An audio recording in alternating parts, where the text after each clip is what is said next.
अस्सलामुअलैकुम, आप देख रहे हैं न्यूज़ आई। मैं हूं अब्सा कोमल।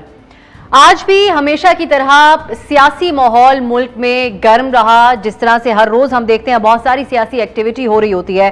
गुज़श्ता रोज कौमी असम्बली में साबिक वज़ीर आज़म शाहिद खाकान अब्बासी ने जो गुफ्तगू की थी उसकी मजम्मत होती रही दोनों जानिब से। एक तरफ हम देख रहे थे कि हुकूमत की तरफ से उनके बयान की मजम्मत की जा रही थी, दूसरी तरफ से उनकी हिमायत नून लीग की तरफ से की जा रही थी और जस्टिफाई करने की कोशिश की जा रही थी।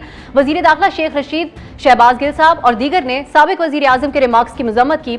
शेख रशीद साहब का यह कहना था कि खुद शेख रशीद साहब वो कहते हैं कि मैं सबसे सीनियर पार्लियामेंटेरियन हूँ, लेकिन मैंने आज तक स्पीकर के बारे में इस तरह के अल्फाज नहीं सुने जैसे शाहिद खाकान अब्बासी साहब ने कल कौमी असम्बली में इस्तेमाल किए।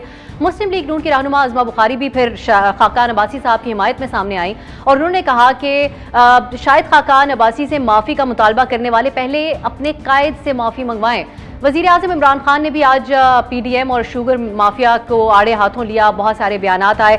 इसके अलावा मामूल के मुताबिक जो सियासी सरगर्मियां हर रोज़ होती रहती हैं, बयानबाजियां होती रहती हैं, वो सब कुछ तो होता रहा, लेकिन एक संगीन मामला है जिस पे हम आज प्रोग्राम में बात करेंगे। इन सियासी मामलात पर नहीं करेंगे और वो संगीन मसला इस वक्त मुल्क का सबसे बड़ा मसला कोविड-19 यानी कोरोना वायरस है, जिसने एक दिन में 148 शहरियों की जान ले ली। एक हफ्ते के दौरान होने वाली अमवात 1000 से तजावुज़ कर चुकी हैं। 24 घंटे के दौरान 5488 नए केसेस रिपोर्ट हुए हैं। बात करें अगर हमारे पड़ोसी मुल्क की, तो वहां पर कोरोना एक इफरीत की शक्ल इस वक्त इख्तियार कर चुका है। पूरी दुनिया में हेडलाइंस बन रही हैं भारत में जो इस वक्त सूरत हाल है उससे। एक रोज में 3 लाख से ज्यादा अफराद भारत में इस वबा का शिकार हुए हैं, जबकि अमवात 2000 से ज्यादा रहीं। ताज़ा तरीन मीडिया रिपोर्ट्स के मुताबिक भारत के दारुल हुकूमत नई दिल्ली में 24 घंटे में 28,000 से ज्यादा नए केसेस रिपोर्ट हुए हैं। नई दिल्ली में हर तीसरे शख्स में कोरोना मुस्बत आ रहा है। आलमी माहिरीन ये कहते हैं कि भारत में हद से ज्यादा जो खुद एतमादी थी वही वजह है जो ये केसेस बहुत ज्यादा तेजी से अब फैल रहे हैं। जो बहुत ज्यादा कॉन्फिडेंट थे भारत के अवाम भी और उनकी हुकूमत भी, यही एक मेन वजह है। आज NCOC का इजलास हुआ। इजलास के बाद वफाकी वजीर असद उमर ने मीडिया ब्रीफिंग देते हुए बताया कि कोरोना की सूरत हाल अब इंतहाई संगीन शक्ल इख्तियार कर चुकी है। उन्होंने यह एतराफ़ किया कि इस बार कोरोना से हिफाजती तदाबीर देखने में नहीं आ रही और अगर SOPs पर सख्ती से अमल दरामद ना किया गया और एहतियात ना बरती गई तो असद उमर साहब ने इस खदशे का इजहार किया कि बड़े शहरों को भी बंद करना पड़ सकता है। उन्होंने क्या कहा, आइए सुनते हैं। हमने आज NCOC के अंदर जो ये सूरत हाल का रिव्यू किया है उसके अंदर हम मजीद कुछ हमने फैसले सजेस्ट किए हैं। मजीद बंदिशें बढ़ानी पड़ेंगी। मैं आपको बिल्कुल वाजे कर दूं कि जिस सतह के ऊपर इस वक्त वबा का फैलाव है, जिस तेजी से इस वक्त हॉस्पिटल के अंदर हमारे मरीज आ रहे हैं, ऑक्सीजन के ऊपर जोर पड़ता जा रहा है, अगर इस वबा का जोर हमने अभी फौरी तौर पर नहीं तोड़ा और इसमें कमी नहीं लाए, कोई हमारे पास चॉइस ही नहीं रह जाएगी। आपको बड़े बड़े शहर जो हैं खुदा ना खास्ता बंद करने पड़ेंगे। जैसा कि आप सुन रहे थे, ये मामला बहुत सख्त जो शक्ल इख्तियार कर चुका है, बहुत संगीन शक्ल इख्तियार कर चुका है। इसी पर हम आज प्रोग्राम में जायजा लेने की कोशिश करेंगे कि क्या वजूहात हैं, कंट्रोल क्यों नहीं हो पा रहा कोरोना वायरस, और हम कोशिश करेंगे कि हम राब्ता करें सूबाई हुकूमतों के नुमाइंदों से, उनसे जानने की कोशिश करें। और इसके अलावा जो डॉन न्यूज़ के नुमाइंदे हैं मुख्तलिफ शहरों में, उन जानने की कोशिश करेंगे जो हेल्थ की बीट को कवर करते हैं। लेकिन उससे पहले हम एक ब्रेक लेंगे और उसके बाद वापस आएंगे तो हम बातचीत को आगे बढ़ाएंगे।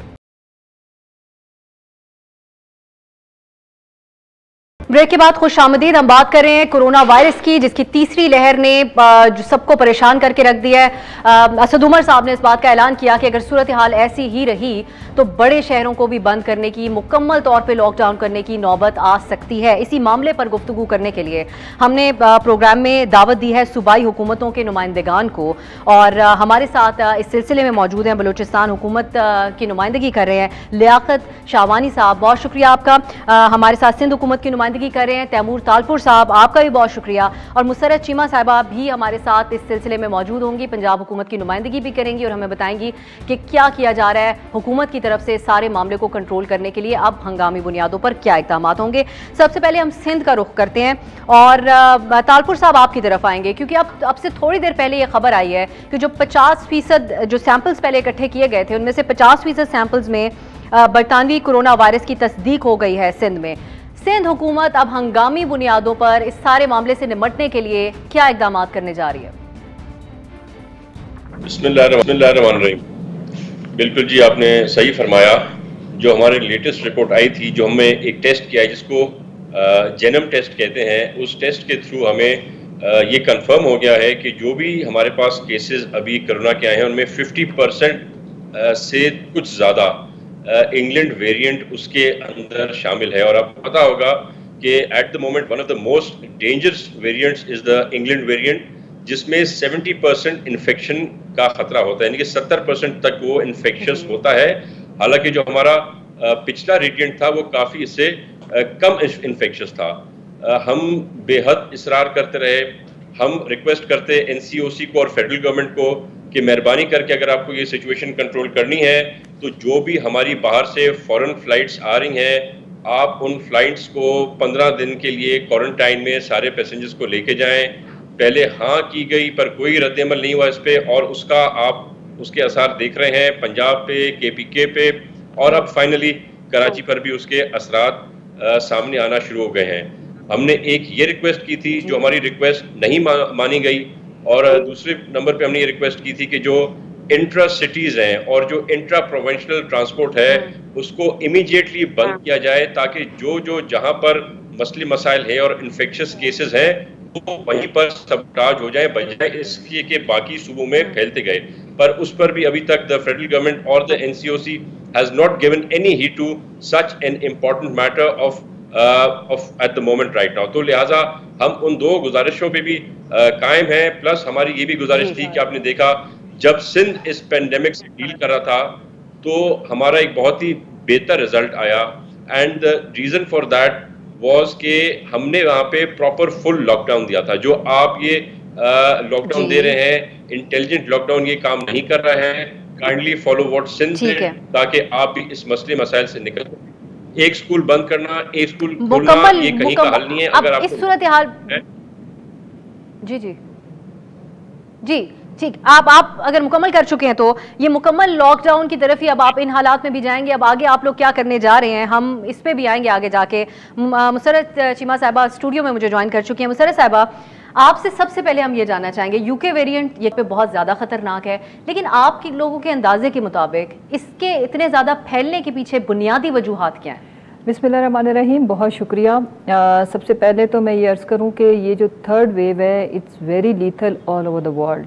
पूरी दुनिया में ये जो तबाही मचा रहा है, ये हमारी कौम को इस चीज़ को समझना पड़ेगा। अगर मैं आज इस वक्त बात करूं, जो 24 घंटे पिछले गुजरे हैं तो उसमें जो पॉजिटिविटी की जो शरह है खाली लाहौर की 27.86%, हद तक ज़्यादा है, वेरी वेरी वेरी डेंजरस। अगर मैं पूरे पंजाब की बात करूं तो 13.94% की शरह है। अब आप मुझे खुद बताएं कि इस तेज़ी के साथ जिस तेज़ी से इसका फैलाव बढ़ता जा रहा है, अगर हम अपने आप को लिमिट नहीं करेंगे, अगर हम SOPs के ऊपर अमल दरामद नहीं करेंगे तो हमारे पास चॉइसेस क्या रह जाती हैं? Complete lockdown. और कंप्लीट लॉकडाउन इटसेल्फ इतनी बुरी ऑप्शन है, इतनी लीथल ऑप्शन मैं इसलिए कहूँगी कि आपके मैसेज, आपकी करोड़ों की आबादी, अगर हम 11 करोड़ का सूबा है पंजाब, तो आपके ऐसे करोड़ों की तादाद में लोग हैं जो डेली कुछ ना कुछ करके तो वो खाते हैं, और फिर उनके पास जगह भी नहीं है कि वो इतनी तंग गलियां, एक एक कमरे का मकान, उनको हम कैसे उधर झोंक सकते हैं? तो इम्पोर्टेंट चीज़ ये है, अभी इंडिया के बड़े बड़े शहरों के अंदर उन्होंने कंप्लीट लॉकडाउन करा है। यू नो दैट, सारा मीडिया, सोशल मीडिया ये रिपोर्ट कर रहा है। और हम अगर एहतियात नहीं करेंगे तो अब हम तेज़ी से बहुत हाई स्पीड के साथ हम उस तरफ बढ़ रहे हैं। 27% की जो शरह है ये बहुत अलार्मिंग। और इम्पॉर्टेंट चीज़ ये है कि अगर मैं पंजाब भर की बात करूं तो 13%। अब करना क्या है?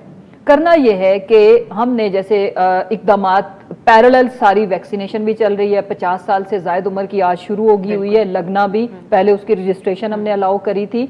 उसके बाद हमने करना यह है कि हम अपनी मूवमेंट को, जो इंसान भी लिमिट कर सकता है, वो अपने ऊपर, अपनी फैमिली के ऊपर और अपने मुल्क के ऊपर एहसान करेगा। कि हर शख्स ये अपनी पर्सनल कैपेसिटी में ये ठान ले कि उसने अपने आप को कोविड से बचाना है। फिर भी हो जाए तो इट्स ओके, फाइन, बट हम कम अज कम अपने ज़मीर के आगे तो ये होंगे कि मेरी वजह से कोई कीमती जाने नहीं गई, मैं तो शायद बच जाऊं, और अगर मैंने वो फैलाया है तो मेरे, और आज इस वक्त जिस वक्त हम बात कर रहे हैं, बच्चों में भी इसकी शरह अच्छी खासी है और हमें अपने बच्चों को और अपने बुजुर्गों को उनको जिंदगी उनकी कायम रखने के लिए हमें, अगर हमारी मजबूरी नहीं है तो हम शॉपिंग मॉल्स को अवॉइड करें। अगर हम बाहर जाना अवॉइड कर सकते हैं तो हर सूरत अवॉइड करें। इमरजेंसीज की सूरत में या फॉर योर वर्क प्लेस, रोजी रोटी के लिए निकलना तो एक ऑप्शन, इसीलिए तो हमने चीजें खोली हुई हैं, उसमें भी आप मास्क तो लगा ही सकते हैं।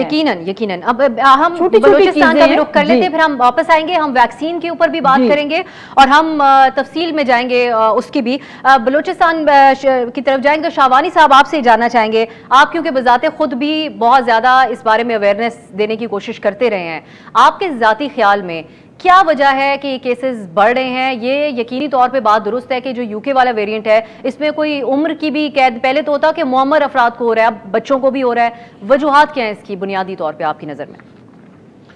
वजूहात जो है पब्लिक की इम्प्यूनिटी है, बेखौफी है, गैर संजीदगी है।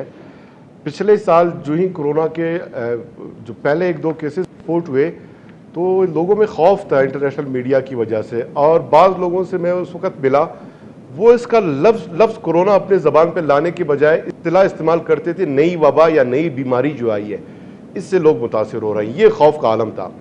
लेकिन फिर जुलाई में जब केसेस डिक्लाइन होना हो गए उसके बाद वो खौफ ख़त्म हुआ, और फिर कोरोना जो इंटरनेशनल मीडिया पे लोग उसको देखते रहे या सोशल मीडिया पे, वेस्टर्न ममालिक में जितने नुकसानात उसने पहुँचाए, अल्हम्दुलिल्लाह यहाँ पर उस तरह के नुकसानात नहीं पहुँचाए, तो लोगों ने फिर इसको गैर संजीदा लेना शुरू किया। अब हम जब लोगों को बताते हैं कि कोरोना की जो 3rd वेव है ख़तरनाक है, तो लफ्ज़ कोरोना जो है अब उनके लिए मजाक बन, इसको संजीदा नहीं ले रहे। या तो फिर कोरोना का जो टर्मिनोलॉजी है, ये इस्तिलाह, इसको चेंज करके कोई और नाम लाया जाए, उसको इस्तेमाल किया जाए, या फिर लफ्ज़ कोरोना के साथ कोई और लफ्ज़ इजाफा किया जाए, उसको आप साउथ एशियन वेरिएंट कहें, यूके वेरिएंट कहें, या कोई भी 3rd वेव समथिंग, के लोग जो है इसको संजीदा लें। पिछले साल खसूसन एक बहुत बड़ा तबका यहाँ पे मौजूद है पूरे मुल्क में जो कोरोना को या कोई साजिश, कॉन्स्पिरेसी थ्योरी के साथ जोड़ते थे। जब उनकी गली मोहल्लों में लाशें उठना शुरू हो गए, अनफॉर्चुनेटली लोग बीमार होना शुरू हुए, तब जाके उन्होंने फिर उसको सीरियस लिया। तो अभी शायद लोग उसी इंतज़ार में हैं कि खुदा न ख्वास्ता उसी तरह के हालात मोहल्लों में, गलियों में पैदा हों, हर एक घर से कोई मरीज निकल आए, हर एक मोहल्ले से खुदा ना ख्वास्ता कोई लाश निकल आए, फिर लोग इसको संजीदा लेंगे। 3 रोज कबल दी इकोनॉमिस्ट ने जी मुकम्मल कर लें, आप मुकम्मल कर लें, फिर मैं आपसे 3 रोज कबल दी इकोनॉमिस्ट का जो अभी आर्टिकल आया है उसे आप पढ़ें। उसमें लिखा है कि पिछले हफ्ते पूरी दुनिया में सबसे ज्यादा कोरोना के केसेस साउथ एशियन रीजन में रिपोर्ट हुए हैं। बिल्कुल पूरी दुनिया में। मेरा अपना नुक्ता नजर ये है कि पहले और सेकंड वेव में जो वेस्टर्न ममालिक में जो हैवॉक रीक किया, इसने जो तबाही फैलाई कोरोना ने, उससे अल्हम्दुलिल्लाह समहाउ महफूज रहे। लेकिन हमारा जो असल जो एक सख्त मरला आने वाला है, जिससे वेस्ट पहले गुजरा, हम अब कोरोना से जाके गुजरने लगे हैं। वही सूरत हाल फर्स्ट वेव में पैदा हुई थी, हमारी 3rd वेव हमारा फर्स्ट वेव साबित होने जा रहा है। तो लोगों से हम तो गुजारिशात कर रहे हैं, प्रोविंशियल गवर्नमेंट्स के नुमाइंदगान गुजारिशात कर रहे हैं, जी आप लोगों को भले मुकैयद करें, घरों में कैद करें, कर्फ्यू इंपोज करें, मैक्सिमम कर्फ्यू हो सकता है ना लॉकडाउन से आगे जाके, कर्फ्यू भी इंपोज करें, लोग अपने घरों में घुल मिल जाएंगे, साथ करीब बैठे रहेंगे, अपने मेहमान खानों में मेहमानों को एंटरटेन करेंगे। एसओपी ये तजावीज तो आपकी ठीक, लेकिन शाहवानी साहब आप जो बातचीत का, हम बिल्कुल आएंगे उसकी तफसील में भी जाएंगे, लेकिन आप जो बात कर रहे हैं, मुसर्रत साहब आप इस पे कमेंट कीजिएगा, और शाहवानी साहब आपसे भी खास तौर पे हम इस पे, और तालपुर साहब से भी कमेंट लेंगे। कोरोना को अवाम सीरियस नहीं ले रहे, आप तीनों का इस बात के ऊपर इत्तेफाक है, तीनों सूबों की नुमाइंदगी करते हुए, लेकिन एसओपीज के ऊपर अमल दरामद कराना भी तो हमने दुनिया भर में देखा है, कहीं ना कहीं हुकूमतों का काम होता है। और सिर्फ एसओपीज पे अमल दरामद कराना नहीं, बल्कि उस हवाले से अवेयरनेस भी, दुनिया में हजारों तरीके से अवेयरनेस, बच्चों में, बड़ों के लिए, हर जुबान बोलने वालों के लिए अलग तरीके से। हमने हुकूमतों के बिहाफ के ऊपर, सूबाई हुकूमतों के बिहाफ पे इस किस्म की कैंपेन्स नहीं देखी। क्या आप समझते हैं कि अब उसकी ज़रूरत है इस तरफ जाने की? नहीं, आई डिसएग्री विद यू। उसकी वजह यह है कि इससे बड़ी दुनिया में कोई कैंपेन मैंने नहीं देखी अभी तक की जो तारीख़ है उसमें।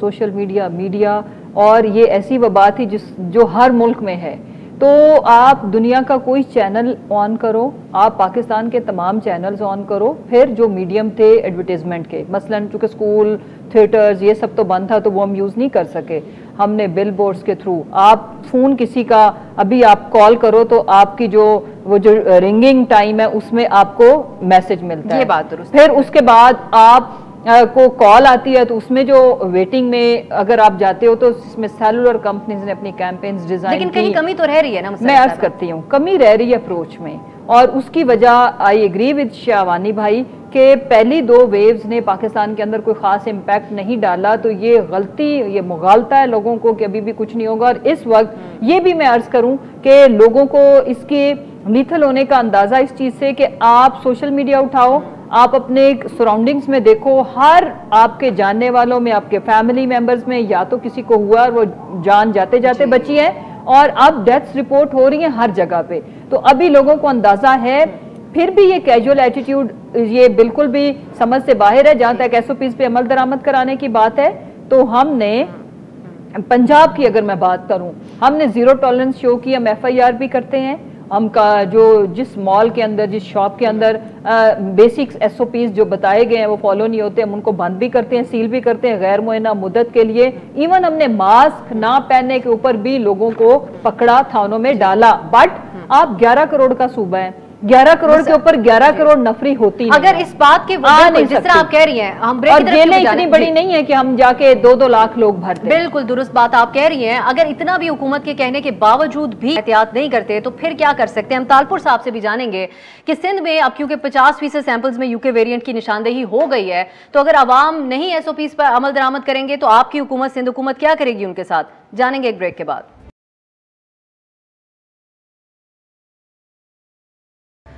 Welcome back. हम लोग बात करें कोरोना वायरस के हवाले से, उसकी बढ़ते हुए केसेस के हवाले से, और अमवात जो सिचुएशन अब हो गई है ओवरऑल, इसके ऊपर हम सूबाई हुकूमतों के नुमाइंदों से बात करें। तालपुर साहब आपकी तरफ आएंगे, आप ज़रा हमारे नाजरीन के लिए भी बताएगा, सिंध के अवाम के लिए भी बताएगा कि अब जो सूरत हाल है उसमें अगर किसी ने SOPs पर अमल दरामद नहीं किया तो सिंध हुकूमत उसको क्या सजा देगी? देखिए जी, पहले तो मैं आपको बता दूं हमारी वर्किंग क्या है। हमारे पास सिंध में टोटल जो public private health care workers हैं वो 3,20,000 हैं टोटल, पूरा ऑल टुगेदर करके। हमने उनमें से 1,22,000 को अप टू डेट वैक्सीनेट कर दिया है, जिसमें से 70% को सेकेंड डोज भी लग गया है, 30% को सेकेंड डोज लगना है। अच्छा, 2,60,000 हमने जनरल पब्लिक सिंध की जो है, जिसमें सीनियर सिटीजन हैं, वो लोग जो जेलों में हैं, उन सबको हमने भी वैक्सीनेट कर दिया है।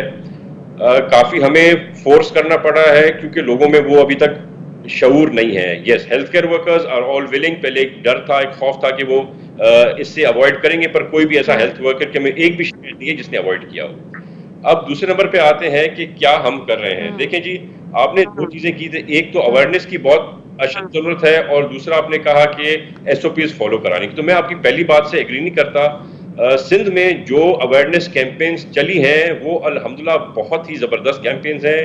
वो हमने पब्लिक प्लेसेस पे, यूनिवर्सिटीज में, स्कूल्स में, बाजारों में, हर जगह पर हर तरीके से अवेयरनेस फैलाई, और मैं समझता हूँ आज सिंध का बच्चा अवेयर है ऑफ द रिस्क्स ऑफ कोविड-19। पर इशू क्या है, SOPs फिर भी फॉलो नहीं हो रही।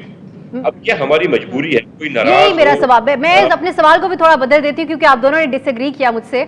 SOPs पर अमल दरामद क्यों नहीं हो रहा? चलें, अवेयरनेस आप लोगों ने बहुत कर दी, आप अपनी बात मुकम्मल करें, फिर हम जल्दी से कमेंट ले लेंगे दीगर मेहमानों से। देखिए, मैं समझता हूँ हम बहुत सख्ती से अमल दरामद करा रहे हैं। वो जो सिंध में जो मुख्तियारकारों का और असिस्टेंट कमिश्नर का और DCs का काम था, वो भी मुराद अली शाह साहब ने हमारे जिम्मे लगाया हुआ है। हम रमजान में भी और उससे पहले भी जाके विजिट करते हैं, लोगों को चालान करते हैं, लोगों को फाइन करते हैं, लोगों को खुद से नाराज करते हैं और लोगों को पीपल्स पार्टी हुकूमत से भी नाराज करते हैं। पर मजबूरन ये हमें करना पड़ेगा। There is no second way. हमें इस चीज पर अगर कोई डाउनफॉल मिलता है तो हमें वो भी कबूल है। यही रीजन है, आप देखें कि आज तक अल्हम्दुलिल्लाह अभी तक सिंध का रेशो बाकी कंपेयर्ड सूबों से बहुत बेहतर है। तो इसमें कोई शक नहीं। शाहवानी साहब की तरफ जाते हैं। शाहवानी साहब से कमेंट ले लेते हैं। शाहवानी साहब, क्या वैक्सीनेशन की सूरत हाल है बलूचिस्तान में, और क्या हेल्थ वर्कर्स को किस हद तक लग चुकी है वैक्सीनेशन? आप कोई हमें आदादो शुमार दे सकते हैं? जी 16,100 हमारे हेल्थ वर्कर्स हैं, उन्हें जो है हमने उनमें सेकेंड डोज भी हमने तकरीबन उनको दे दिए, और 2500 जो है हमारे जो 60+ एज ग्रुप के बुज़ुर्ग हैं उन्हें हमने वैक्सीनेट कर लिया है। और आज से जो है 50+ एज ग्रुप का हमने वैक्सीनेशन का सिलसिला आगाज़ कर दिया है। 199 टोटल बलूचिस्तान में अडल्ट वैक्सीनेशन सेंटर हमने इस्टेब्लिश किए हैं, और बलूचिस्तान के हर एक ज़िले में मास वैक्सीनेशन सेंटर इस्टेब्लिश की जा चुकी है। NCOC ने 50+ एज ग्रुप को जो प्रायर रजिस्ट्रेशन है उससे भी मुस्तना करार दे दिया बलूचिस्तान की हद तक। हम शुक्रगुजार हैं NCOC का। और अलग कि ये थोड़ा सिलसिला स्लो है, लोग इस तरफ कम मुतवज्जो हो रहे हैं।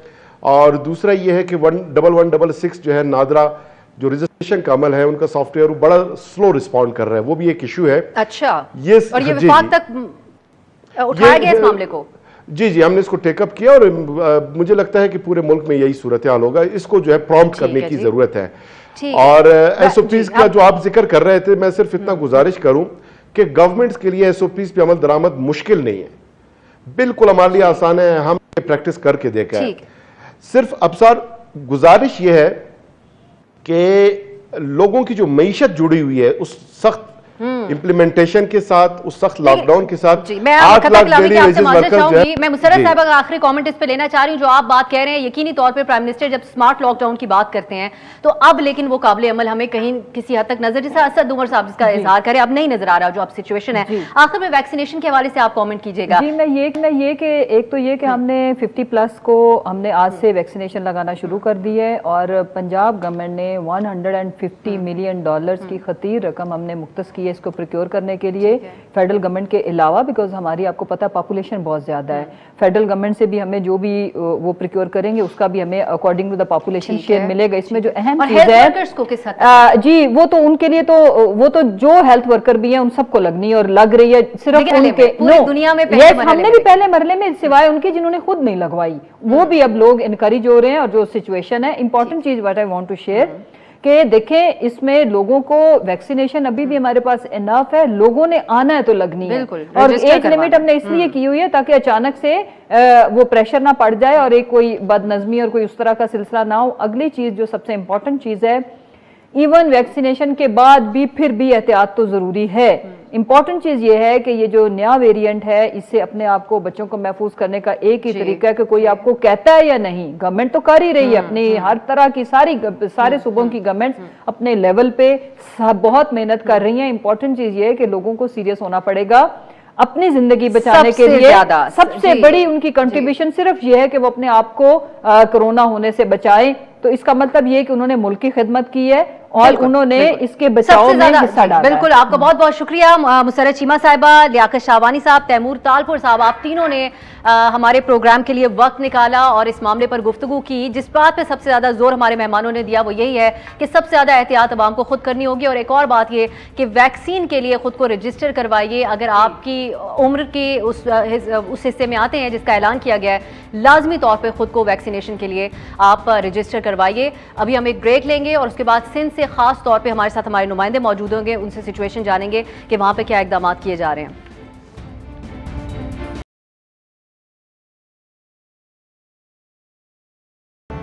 Welcome back. हम लोग बात करें कोरोना वायरस की, और अब से कुछ देर पहले आपने ये खबर भी सुन ली होगी कि सिंध में जो सैंपल्स को टेस्ट किया गया है उनमें से 50% में यूके वेरिएंट जो कोरोना वायरस का है उसकी तशखीस हुई है, जो कि सारे मामले को मजीद तशवीशनाक बनाती है।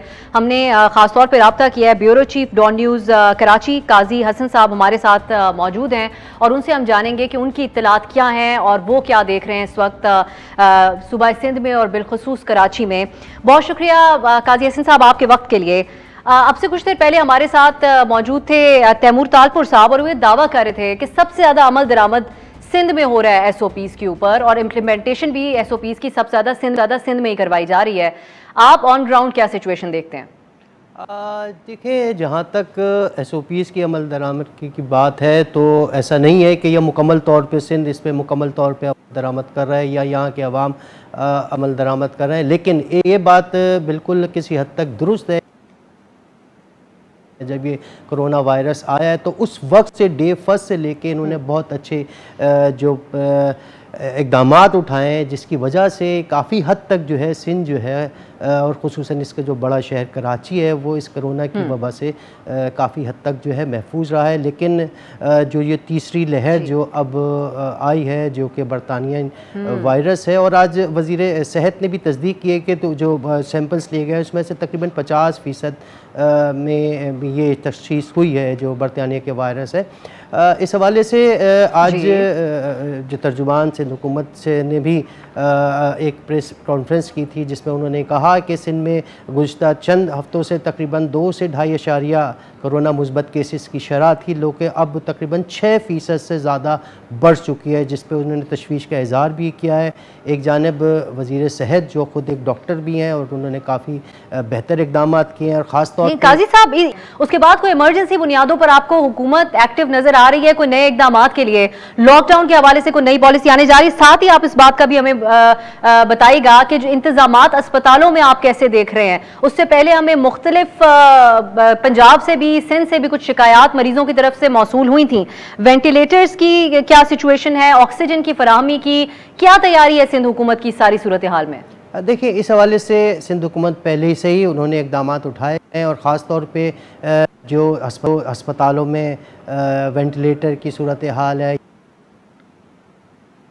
इत्मीनान बख्श है और ऐसी कोई एमरजेंसी की सूरत हाल नहीं है। ताहम उसके बावजूद भी सिंध हुकूमत के जो महकमा सेहत है उन्होंने पहले से इक़दाम उठाए गए हैं, और इसी इक़दाम के तहत जो है वो कोरोना वैक्सीन की ख़रीदारी के लिए भी एक एमरजेंसी फ़ंड कायम किया है तकरीबन 1.5 अरब रुपए का, जिसके लिए कोरोना की जो वैक्सीन है उसकी ख़रीदारी के लिए भी ये सिंध हुकूमत जो है वो कोशिश कर रही है ताकि जल्द से जल्द ये वैक्सीन आए और वो आम लोगों को लगना शुरू है। लेकिन ऑक्सीजन, हस्पतालों में इमरजेंसी और दीगर इक़दाम जो है वो काफ़ी हद तक जो बेहतर नज़र आ रहे हैं, लेकिन ये उस वक्त तक ही कारआमद रहेंगे जब न सिर्फ हुकूमत बल्कि हम आवाम भी इसमें ज़्यादा से ज़्यादा एहतियात करें, अपने आप को महफूज रखें, ना सिर्फ अपने आप को महफूज रखें बल्कि दूसरे को भी महफूज रखें, क्योंकि जो बरतानिया का जो वायरस है वो ज़्यादा अफेक्टिव और ख़तरनाक साबित हो रहा है। जी आइडियली तो ऐसा ही होना चाहिए काजी साहब, लेकिन आपके वहां पे मौजूद होते हुए जो आवाम का मिजाज है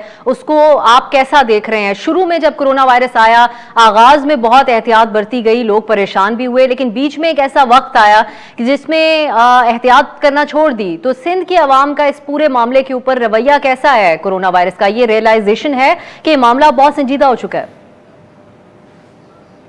देखिए, आम आवाम की जहाँ तक बात है तो जो पहली लहर आई थी उसमें